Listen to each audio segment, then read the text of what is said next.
The greatest habit you can ever break is the habit of being yourself. When I think about all the books on creating the life we desire, I realize that many of us are still looking for approaches that are grounded in sound scientific evidence, methods that truly work. But already, new research into the brain and body, the mind and consciousness, and a quantum leap in our understanding of physics is suggesting expanded possibilities on how to move toward what we innately know is our real potential. As a practicing chiropractor who runs a busy, integrated health clinic, and as an educator in the fields of neuroscience, brain function, biology, and brain chemistry, I have been privileged to be on the forefront of some of this research, not just by studying the fields mentioned above, but also by observing the effects of this new science once applied by common people like you and me. That's the moment when the possibilities of this new science become reality. As a consequence, I have witnessed some remarkable changes in individuals' health and quality of life when they truly change their minds. Over the last several years, I've had the opportunity to interview a host of people who overcame significant health conditions that were considered either terminal or permanent. Per the contemporary model of medicine, these recoveries were labeled spontaneous remissions. However, upon my extensive examination of their inner journeys, it became apparent to me that there was a strong element of mind involved, and their physical changes weren't so spontaneous after all.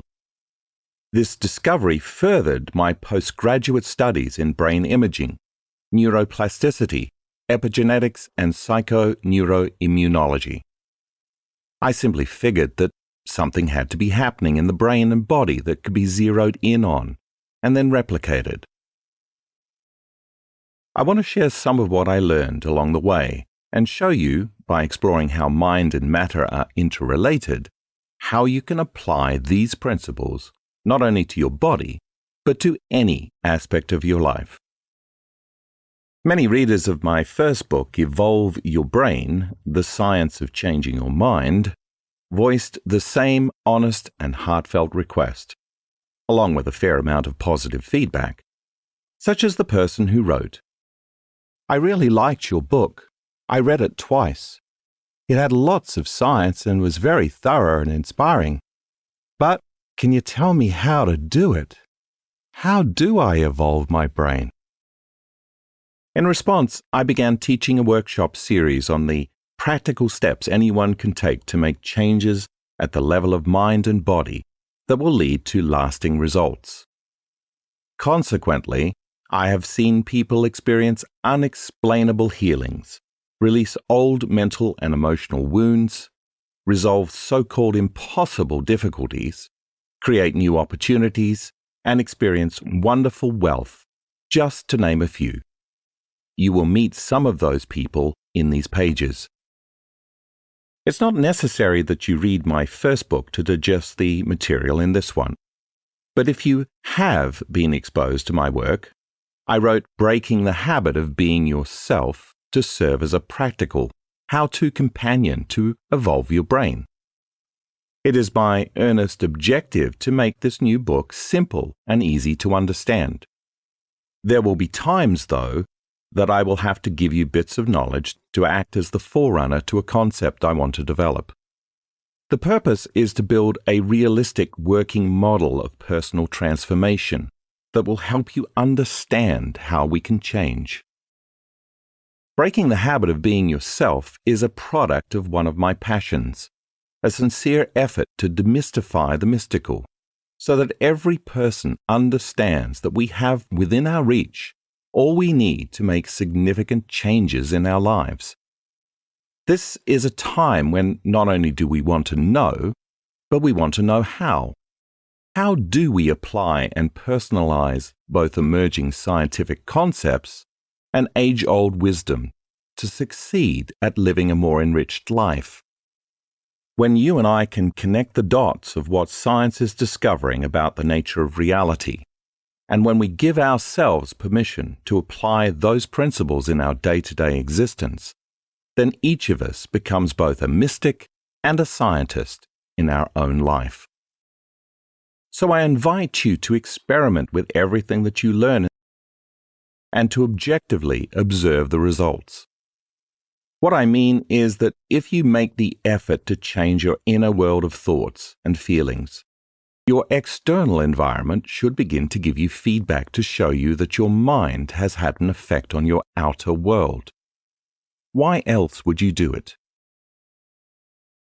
If you take intellectual information that you learn as a philosophy and then initiate that knowledge into your life by applying it enough times until you master it, you will ultimately move from being a philosopher to an initiate to a master. Stay tuned. There is sound scientific evidence that this is possible. I do ask you up front to keep an open mind so that we can build step by step the concepts I outline. All of this information is for you to do something with. Otherwise, it's just good dinner conversation, isn't it? Once you can open your mind to the way things really are and let go of your conditioned beliefs, with which you are accustomed to framing reality, you should see the fruits of your efforts. That is my wish for you. The information in these pages is there to inspire you, to prove to yourself that you are a divine creator. We should never wait for science to give us permission to do the uncommon. If we do, then we are turning science into another religion. We should be brave enough to contemplate our lives, do what we thought was outside the box, and do it repeatedly. When we do that, we are on our way to a greater level of personal power. True empowerment comes when we start to look deeply at our beliefs. We may find their roots in the conditioning of religion, culture, society, education, family, the media, and even our genes, the latter being imprinted by the sensory experiences of our current lives, as well as untold generations. Then we weigh those old ideas against some new paradigms that may serve us better. Times are changing. As individuals awaken to a greater reality, we are part of a much larger sea change. Our current systems and models of reality are breaking down, and it is time for something new to emerge. Across the board, our models for politics, economics, religion, science, education, medicine, and our relationship with the environment are all showing a different landscape than just 10 years ago. Letting go of the outmoded and embracing the new sounds easy. But as I pointed out in Evolve Your Brain, much of what we have learned and experienced has been incorporated into our biological self, and we wear it like a garment. But we also know that what is true today might not be true tomorrow. Just as we have come to question our perception of atoms as solid pieces of matter, reality and our interaction with it is a progression of ideas and beliefs. We also know that to leave the familiar life that we have grown accustomed to and waltz into something new is like a salmon swimming upstream. It takes effort, and frankly, it's uncomfortable. And to top it off, ridicule, marginalization, opposition and denigration from those who cling to what they think they know greet us along the way. Who with such an unconventional bent is willing to meet such adversity in the name of some concept they cannot embrace with their senses, yet which is alive in their minds? How many times in history have individuals who were considered heretics and fools, and thus took the abuse of the unexceptional, emerged as geniuses, saints, or masters? Will you dare to be an original? It seems that human nature is such that we balk at changing until things get really bad, and we're so uncomfortable that we can no longer go on with business as usual. This is as true for an individual as it is for a society. We wait for crisis, trauma, loss, disease, and tragedy before we get down to looking at who we are, what we're doing, how we're living, what we're feeling, and what we believe or know in order to embrace true change. Often it takes a worst-case scenario for us to begin making changes that support our health, relationships, career, family, and future. My message is, why wait? We can learn and change in a state of pain and suffering, or we can evolve in a state of joy and inspiration. Most embrace the former. To go with the latter, we just have to make up our minds that change will probably entail a bit of discomfort, some inconvenience, a break from a predictable routine, and a period of not knowing. Most of us are already familiar with the temporary discomfort of not knowing. We stumbled through our early efforts to read until this skill became second nature. When we first practiced the violin or the drums, our parents wished they could send us to a soundproof room. Pity the hapless patient who has his blood drawn by a medical student who has the requisite knowledge but still lacks the finesse that she will only gain through practice. Absorbing knowledge, knowing, and then gaining practical experience by applying what you learned until a particular skill becomes ingrained in you, knowing how, is probably how you acquired most of the abilities that now feel like part of your being, knowingness. In much the same way, learning how to change your life involves knowledge and the application of that knowledge. That is why it is divided into 3 overarching sections. Throughout parts 1 and 2, I will build ideas in sequence, forming a bigger and broader model of understanding for you to personalize. If some ideas seem repetitive, they are there to remind you about something I don't want you to forget. Repetition reinforces the circuits in your brain and forms more neural connections, so that in your weakest hour, you don't talk yourself out of greatness. When you ease into part 3 of the book with a sound knowledge base, you can experience for yourself the truth of what you learned earlier. Part 1. The Science of You. Our exploration will start with an overview of philosophical and scientific paradigms related to the latest research about the nature of reality, who you are, why change has been so difficult for so many, and what is possible for you as a human being. Part 1 will be an easy read, I promise. Chapter 1. The Quantum You introduces you to a bit of quantum physics. But don't be alarmed. I start there because it is important that you begin to embrace the concept that your subjective mind has an effect on your objective world. The observer effect in quantum physics states that where you direct your attention is where you place your energy. As a consequence, you affect the material world, which, by the way, is made mostly of energy. If you entertain that idea even for a moment, you might start focusing on what you want instead of what you don't want. And you might even find yourself thinking, if an atom is 99.99999% energy and 0.00001% physical substance, then I'm actually more nothing than something. So why do I keep my attention on that small percentage of the physical world when I'm so much more? Is defining my present reality by what I perceive with my senses the biggest limitation I have? In Chapter 2 through 4, we will look at what it means to change, to become greater than the environment, the body and time.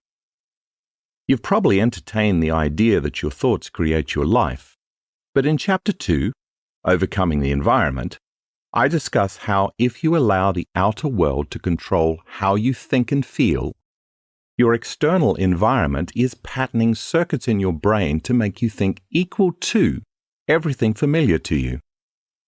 The result is that you create more of the same. You hardwire your brain to reflect the problems, personal conditions and circumstances in your life. So to change, you must be greater than all the things in your physical life. Chapter 3, Overcoming the Body, continues to look at how we unconsciously live by a set of memorized behaviors, thoughts and emotional reactions, all running like computer programs behind the scenes of our conscious awareness. That's why it is not enough to think positive, because most of who we are might reside subconsciously as negativity in the body.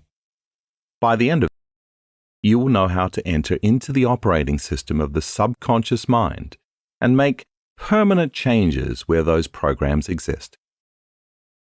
Chapter 4, Overcoming Time, examines how we either live in the anticipation of future events or repeatedly revisit past memories, or both, until the body begins to believe it is living in a time other than the present moment.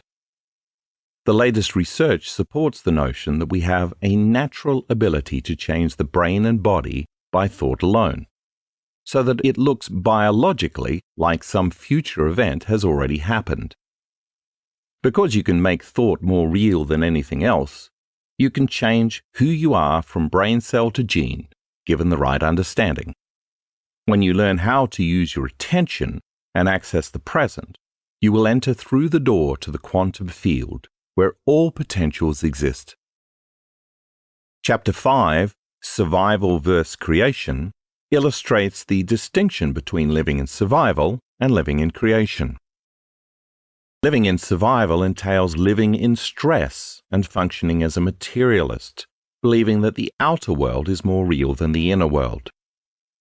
When you are under the gun of the fight or flight nervous system, being run by its cocktail of intoxicating chemicals, you are programmed to be concerned only about your body, the things or people in your environment, and your obsession with time. Your brain and body are out of balance. You are living a predictable life. However, when you are truly living in the elegant state of creation, you are no body, no thing, no time. You forget about yourself.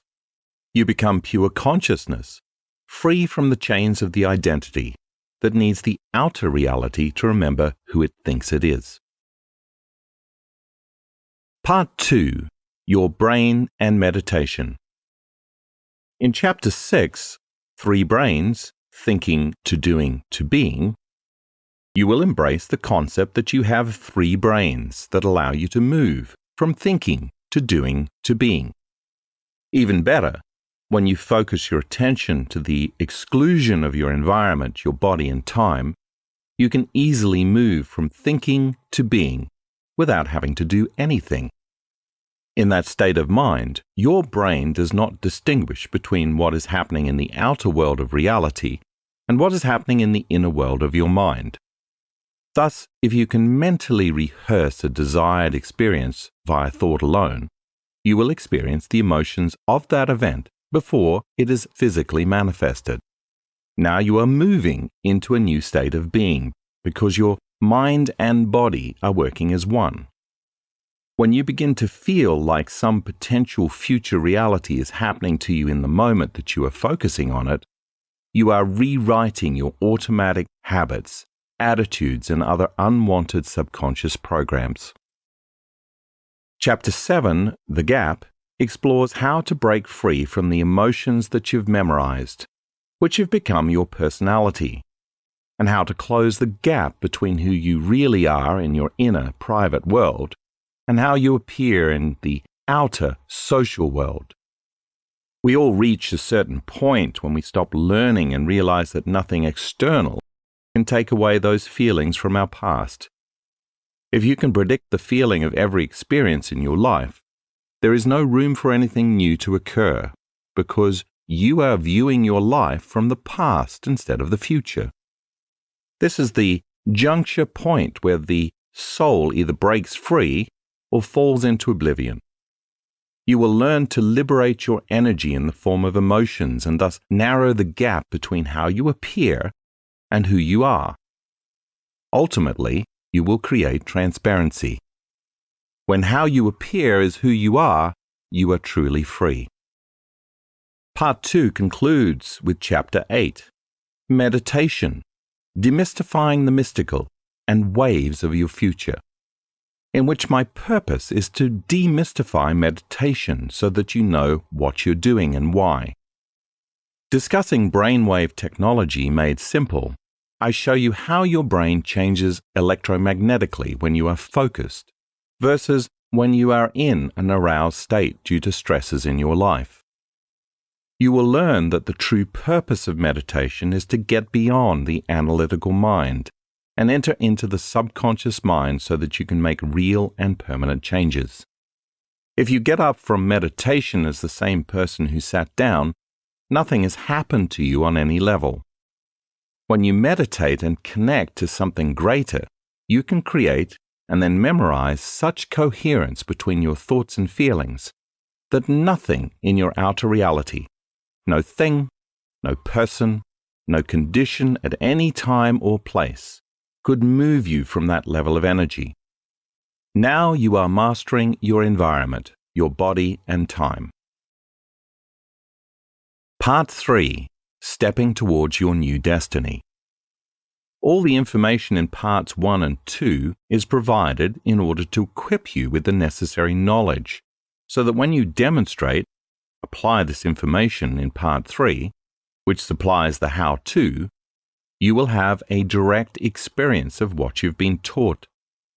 Part 3 is all about applying yourself in an actual discipline, a mindful exercise to use in your daily life. It's a step-by-step meditation process created so that you can actually do something with the theories given to you. By the way, did your mind balk when I mentioned that multi-step process? If so, it's not what you think. Yes, you will learn a sequence of actions, but soon you will experience them as 1 or 2 simple steps. After all, you probably perform multiple actions every time you prepare to drive your car. For example, you adjust the seat, put on your seat belt, check the mirrors, start the car, turn on the headlights, look around, use a turn signal, apply the brake, put the car in drive or reverse, apply pressure to the gas pedal, and so on. Ever since you learned to drive, you have executed this procedure easily and automatically. I assure you, the same will be true once you learn each step in Part 3. You may be asking yourself, why do I need to read Parts 1 and 2? I'll just jump to Part 3. I know I'd probably be thinking the same. I decided to offer the relevant knowledge in the first 2 parts of the text so that when you get to the 3rd section, nothing will be left to conjecture, dogma, or speculation. When you begin the steps of the meditation, you'll know exactly what you're doing and why. When you comprehend the what and the why, the more you will know, and thus the more you will know how when the time comes. Therefore, you will have more power and intention behind the practical experience of truly changing your mind. By using the steps in Part 3, you may be more prone to accept your innate ability to change so-called impossible situations in your life. You might even give yourself permission to entertain potential realities you never considered prior to your exposure to these new concepts. You might just begin to do the uncommon. That is my aim for you by the time you finish. So if you can resist the temptation to jump ahead to Part 3, I promise that when you get there, you'll be quite empowered by what you learn.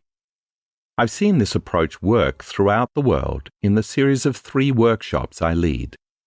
When people gain the right knowledge in such a way that they understand it completely, and then have the opportunity for effective instruction to apply what they comprehend, then, like magic, they can see the fruits of their efforts in the form of changes that serve as feedback in their lives. Part 3 will give you the meditative skills to change something within your mind and body and to produce an effect outside of you. Once you can notice what you did inside of you that produced an outcome outside of you, you'll do it again. When a new experience manifests in your life, you'll embrace the energy you feel in the form of an elevated emotion, such as empowerment, awe, or immense gratitude, and that energy will drive you to do it again and again. Now you are on the path to true evolution. Each meditation step delineated in Part 3 is associated with a piece of meaningful information presented earlier in the book. Because you will have cultivated the meaning behind exactly what you're doing, there should be no ambiguity that might cause you to lose your vision. Like many skills you've learned, in the beginning it may take all of your conscious effort to stay focused as you learn how to meditate to evolve your brain. In the process, you must restrain yourself from the typical behaviors and maintain your thoughts on what you're doing without wandering to extraneous stimuli so your actions are aligned with your intention. Just as you might have experienced when you first learned to cook Thai food, play golf, dance the salsa, or drive a stick shift, the newness of the endeavor will require you to practice this ability continually, training both mind and body to memorize each step.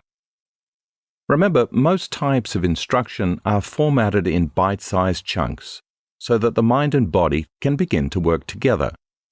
Once you get it, all of the individual steps you kept reviewing merge into one smooth process. The methodical, linear approach seamlessly flows into a holistic, effortless, unified demonstration. This is the point of personal ownership. At times, the effort this takes can be tedious, but if you persist with a certain amount of will and energy, in time you'll enjoy the results. When you know that you know how to do something, you're on your way to mastering it. I'm overjoyed to say that many people around the world are already using the knowledge to make demonstrable changes in their lives. It is my sincere passion that you, too, break the habit of being yourself and create the new life you desire. Let's get started. Part 1. The Science of You. Chapter 1. The Quantum You. Early physicists divided the world into matter and thought, and later, matter and energy. Each member of those pairs was considered to be entirely separate from the other, but they're not. Nevertheless, this mind-matter duality shaped our early worldview, that reality was essentially predetermined, and that people could do little to change things through their own actions, let alone their thoughts. Fast forward to our current understanding, that we are part of a vast, invisible field of energy which contains all possible realities and responds to our thoughts and our feelings. Just as today's scientists are exploring the relationship between thought and matter, we're eager to do the same in our own lives. And so we ask ourselves, can I use my mind to create my reality? If so, is that a skill that we can learn and use to become who we want to be and to create the life we want to experience? Let's face it, none of us is perfect. Whether we'd like to make some change to our physical self, emotional self, or spiritual self, we all have the same desire. We want to live life as an idealized version of who we think and believe we can be. When we stand in front of the mirror and look at our love handles, we don't just see that slightly too pudgy vision reflected in the glass. We also see, depending on our mood that day, a slimmer, fitter version of ourselves, or a heavier, chunkier version. Which of our images is real? When we lie in bed at night reviewing our day and our efforts to be a more tolerant, less reactive person, we don't just see the parent who lashed out at our child for failing to quietly and quickly submit to a simple request. We envision either an angelic self whose patience was stretched like an innocent victim on the rack, or a hideous ogre laying waste to a child's self-esteem. Which of those images is real? The answer is, all of them are real.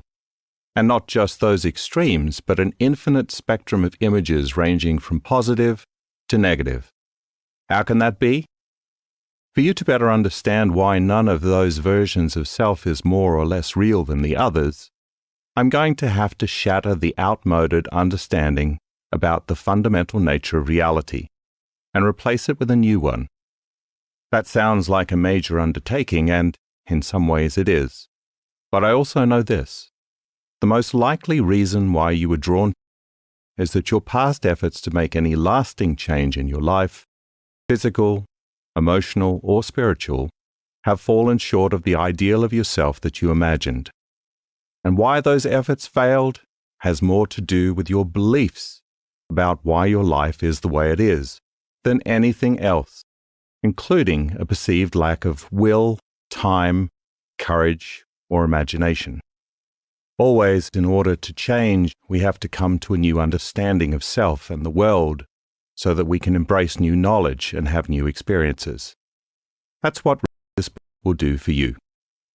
Your past shortfalls can be traced at their root to one major oversight. You haven't committed yourself to living by the truth that your thoughts have consequences so great that they create your reality. The fact is that we are all blessed. We can all reap the benefits of our constructive efforts. We don't have to settle for our present reality. We can create a new one whenever we choose to. We all have that ability because, for better or worse, our thoughts do influence our lives. I'm sure you've heard that before, but I wonder whether most people really believe this statement on a gut level. If we truly embrace the notion that our thoughts produce tangible effects in our lives, wouldn't we strive to never let one thought slip by us that we didn't want to experience? And wouldn't we focus our attention on what we want instead of continually obsessing about our problems? Think about it. If you really knew that this principle were true, would you ever miss a day in intentionally creating your desired destiny? I hope this will shift your view on how our world operates, convince you that you are more powerful than you knew, and inspire you to demonstrate the understanding that what you think and believe has a profound effect on your world. Until you break from the way you see your present reality, any change in your life will always be haphazard and transitory. You have to overhaul your thinking about why things happen in order to produce enduring and desired outcomes. To do that, you'll need to be open to a new interpretation of what is real and true. To help you shift into this mode of thought and begin to create a life of your choosing, I have to begin with a bit of cosmology, the study of the structure and dynamics of the universe. But don't be alarmed. We're merely going to skim through the Nature of Reality 101 and how some of our views about it have evolved to reach our present understanding. All of this is to explain, of necessity, in a brief and simple way, how it is possible that your thoughts shape your destiny. This chapter might test your willingness to abandon ideas that have in a sense been programmed into you for many years on a conscious and subconscious level. Once you gain a new conception of the fundamental forces and elements that constitute reality, it won't fit into that old perception in which the linear and the orderly rule the day. Be prepared to experience some fundamental shifts in understanding. In fact, as you begin to embrace this new outlook, your very makeup as a human being will change.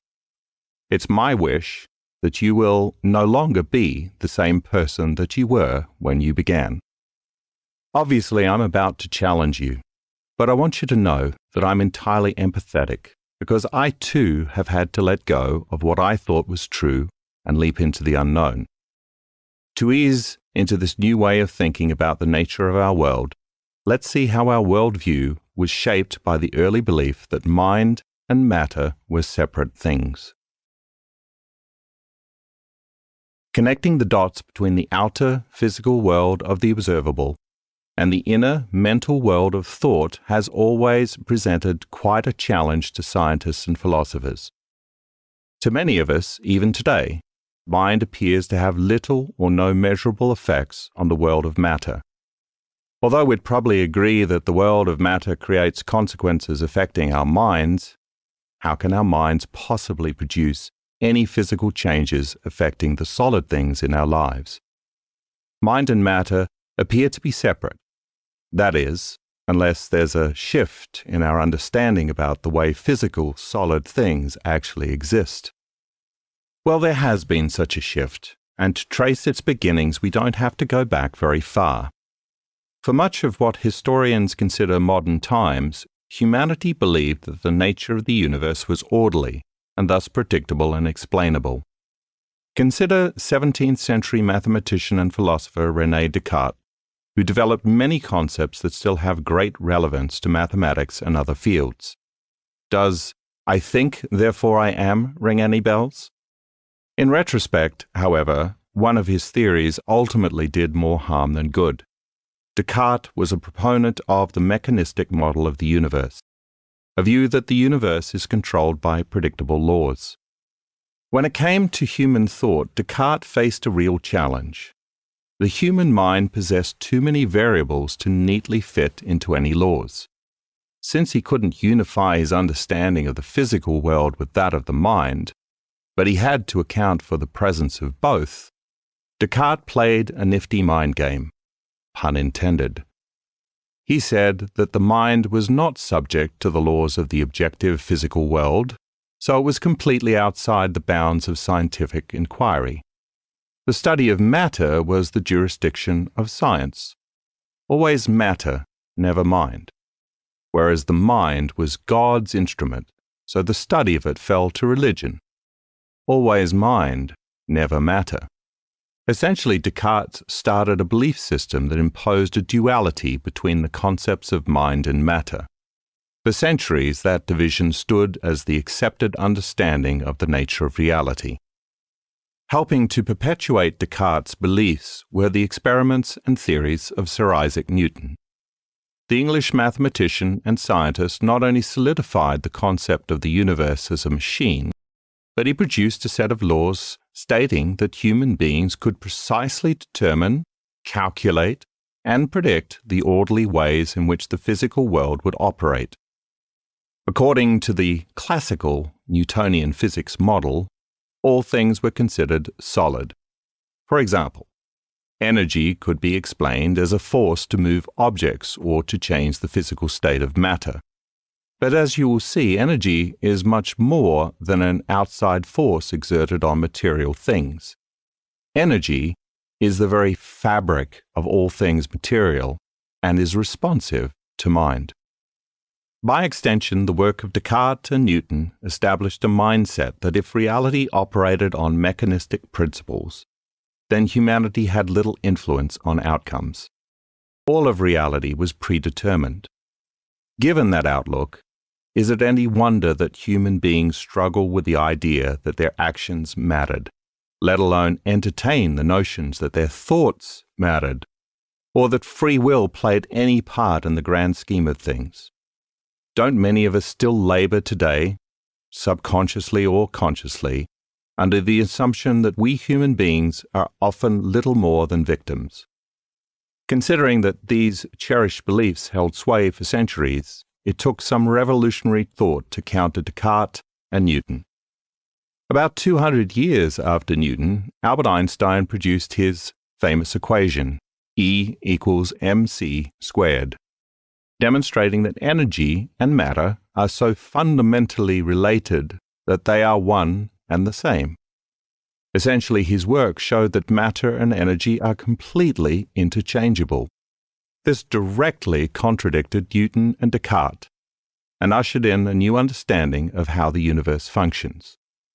Einstein didn't single-handedly crumble our previous view of the nature of reality, but he did undermine its foundation, and that eventually led to the collapse of some of our narrow, rigid ways of thinking. His theories set off an exploration of the puzzling behavior of light. Scientists then observed that light sometimes behaves like a wave, when it bends around a corner, for example, and at other times it behaves like a particle. How could life be both a wave and a particle? According to the outlook of Descartes and Newton, it couldn't. A phenomena had to be either one or the other. Quickly it became clear that the dualistic Cartesian Newtonian model was flawed at the most basic level of all, the subatomic. Subatomic refers to the parts, electrons, protons, neutrons, and so on, that make up atoms, which are the building blocks of all things physical. The most fundamental components of our so-called physical world are both waves, energy, and particles, physical matter, depending on the mind of the observer. And we'll come back to that. To understand how the world works, we had to look to its tiniest components. Thus, out of these particular experiments, a new field of science was born called quantum physics.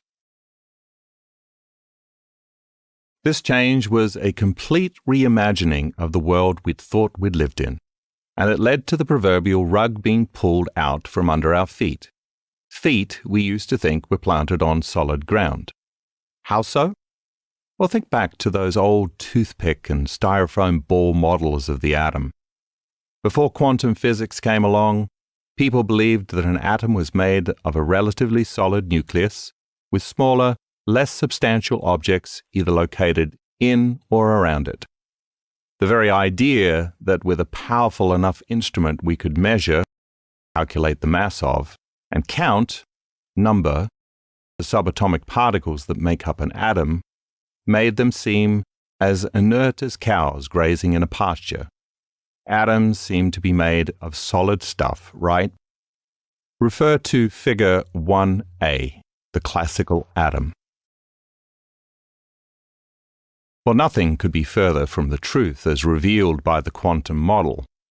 Atoms are mostly empty space. Atoms are energy. Think about this. Everything physical in your life is not solid matter. Rather, it's all fields of energy or frequency patterns of information. All matter is more no-thing, energy, than something, particles. Refer to Figure 1b, the quantum atom. Refer to Figure 1c, the real quantum atom. But this alone wasn't enough to explain the nature of reality. Einstein and others had another puzzle to solve. Matter didn't always seem to behave in the same ways. When physicists began observing and measuring the tiny world of the atom, they noticed that at the subatomic level, the fundamental elements of the atom didn't obey the laws of classical physics the way that larger objects did. Events involving objects in the large world were predictable, reproducible, and consistent. When that legendary apple fell from a tree and moved towards the center of the earth until it collided with Newton's head, its mass accelerated with a consistent force. But electrons, as particles, behaved in unpredictable, unusual ways. When they interacted with the nucleus of the atom and moved towards its center, they gained and lost energy, appeared and disappeared, and seemed to show up all over the place without regard to the boundaries of time and space. Did the world of the small and the world of the large operate under very different sets of rules? Since subatomic particles like electrons were the building blocks of everything in nature, how could they be subject to one set of rules, and the things they made up behave according to another set of rules? At the level of the electron, scientists can measure energy-dependent characteristics such as wavelength, voltage potentials, and the like. But these particles have a mass that is so infinitesimally small and exists so temporarily as to be almost non-existent. This is what makes the subatomic world unique. It possesses not just physical qualities, but also energetic qualities. In truth, matter on a subatomic level exists as a momentary phenomenon. It's so elusive that it constantly appears and disappears, appearing into 3 dimensions and disappearing into nothing, into the quantum field, in no space, no time, transforming from particle, matter, to wave, energy, and vice versa. But where do particles go when they vanish into thin air? Refer Figure 1d, collapsing the wave function.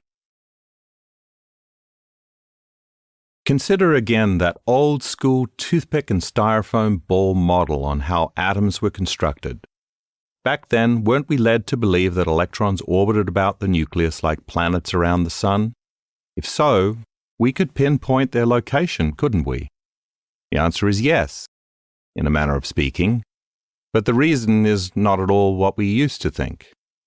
What quantum physicists discovered was that the person observing or measuring the tiny particles that make up atoms affects the behavior of energy and matter. Quantum experiments demonstrated that electrons exist simultaneously in an infinite array of possibilities, or probabilities, in an invisible field of energy. But only when an observer focuses attention on any location of any one electron does that electron appear. In other words, a particle cannot manifest in reality, that is, ordinary time-space as we know it, until we observe it. Quantum physics calls this phenomena collapse of the wave function, or the observer effect.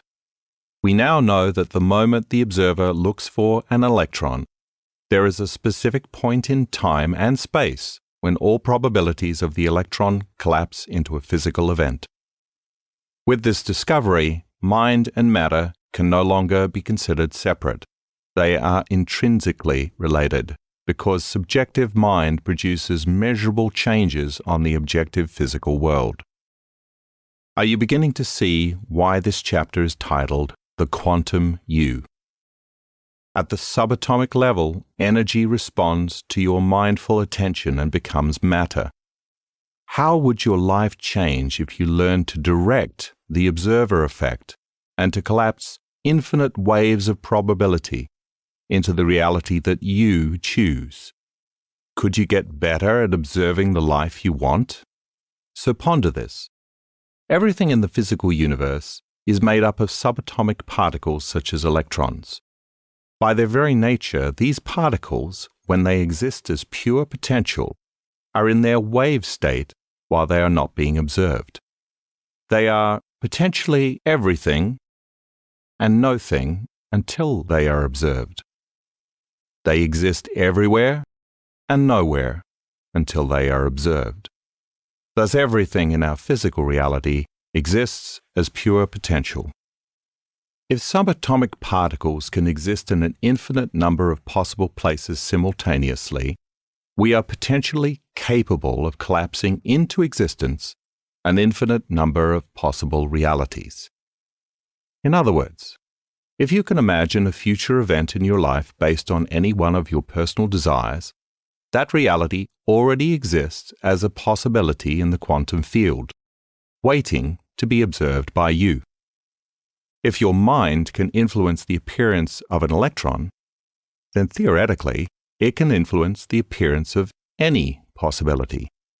This means that the quantum field contains a reality in which you are healthy, wealthy, and happy, and possesses all of the qualities and capabilities of the idealized self that you hold in your thoughts.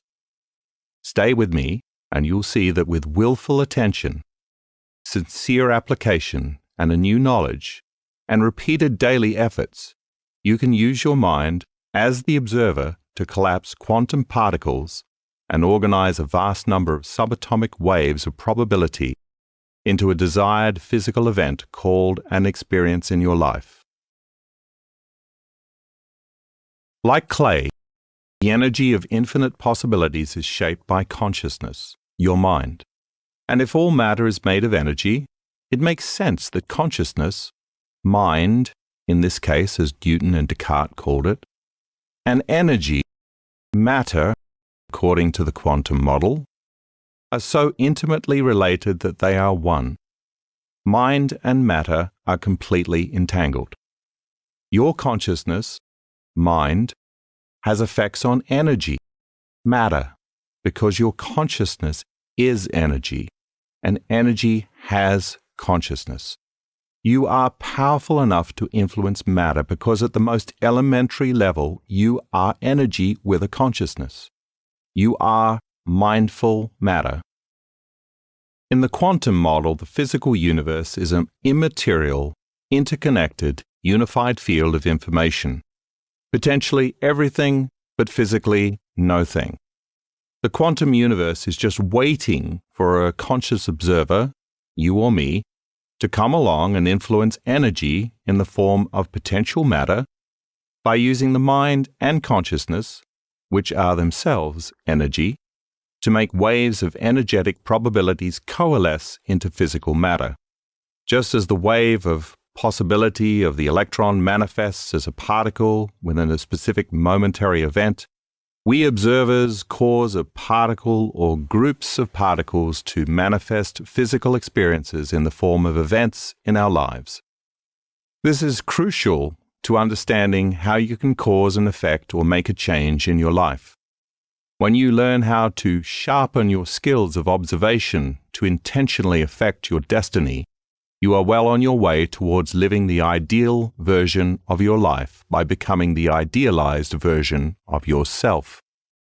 Like everything else in the universe, we are, in a sense, connected to a sea of information in a dimension beyond physical space and time. We don't need to be touching or even close proximity to any physical elements in the quantum field to affect or be affected by them. The physical body is organized patterns of energy and information, which is unified with everything in the quantum field. You,